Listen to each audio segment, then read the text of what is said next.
Geocaching is an international game using a handheld GPS unit. There's several brands, Garmin, Magellan, that seem to be the most common, usually used ones.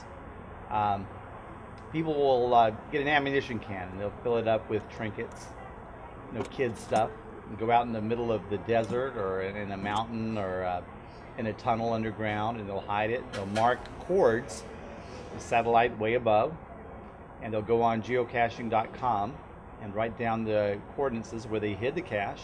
They'll post it, and then people with their handheld GPS will go 25, 30, 40, 400, 100 miles away to try to find this item, and there's bragging rights for the first to find it. So it's more like a sport geared around kids or obsessed adults. Geocaching got started back in 2000 when then President Bill Clinton deregulated the GPS signal. Prior to that time, the GPS signal was decrypted in a fashion so that only the military could really access the GPS satellites in an effective way.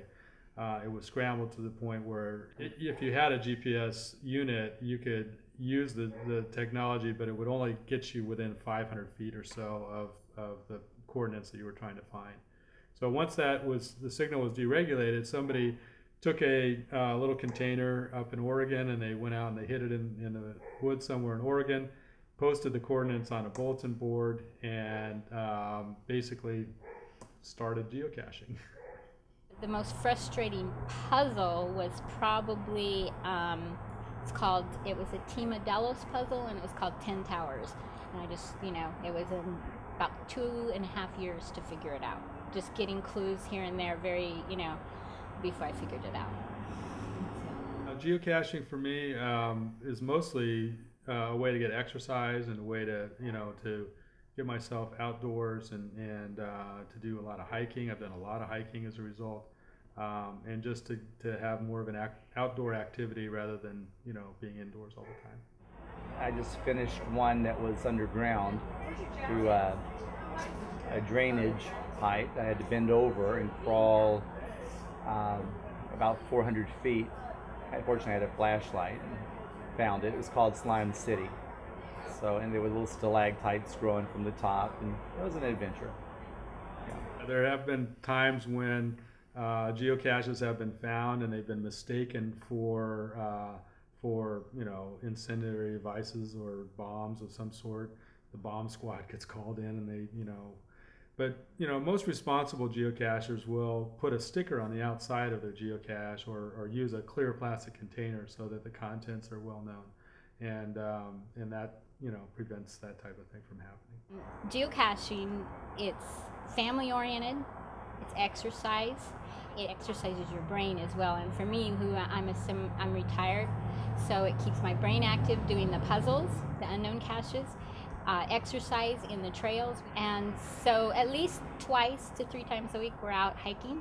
So it's great for exercise, and it's the thrill of the hunt. When you find that cache, that treasure, it's not what's in it, it's just finding it, and it's amazing to us. We're out in the desert in the middle of nowhere, and this GPS takes us right to within 10 feet of the cache. Just get a GPS unit, load some coordinates in from the geocaching website, and go out and see if you like it. Some people get involved in the sport.